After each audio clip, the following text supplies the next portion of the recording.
Tony Stark saw something in Peter Parker that the entire world missed. The exact moment he recruited a 15-year-old kid in Civil War, Tony knew that this boy would become the greatest hero in the MCU. He nurtured that potential, protected it, and one day even gave his life for it.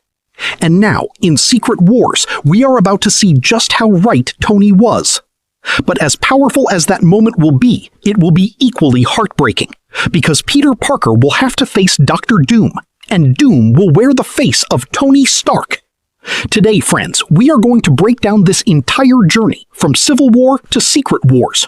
A story of a father and son, a mentor and a student.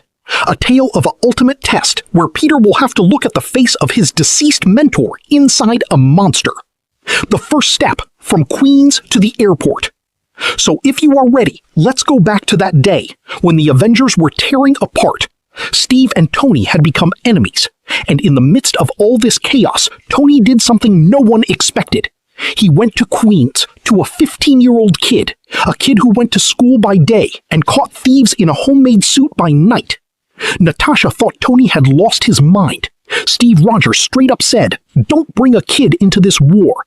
But Tony did the unthinkable. He stood Peter right at the airport in front of Captain America, Falcon, and the Winter Soldier and declared, "Underoos, your turn." He said it with absolute confidence, as if Tony already knew what was going to happen.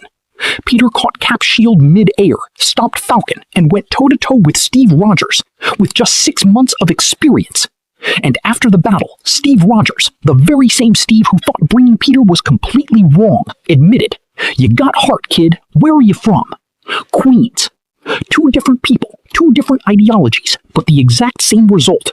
Peter Parker is special. Tony had a daughter, peace, and a normal life. He didn't want to risk it, but he went back anyway, just to bring Peter back. When Peter returned, the relief in Tony's eyes was undeniable. His kid was back. And then came the final battle. Tony used the stones, defeated Thanos, and drew his last breath.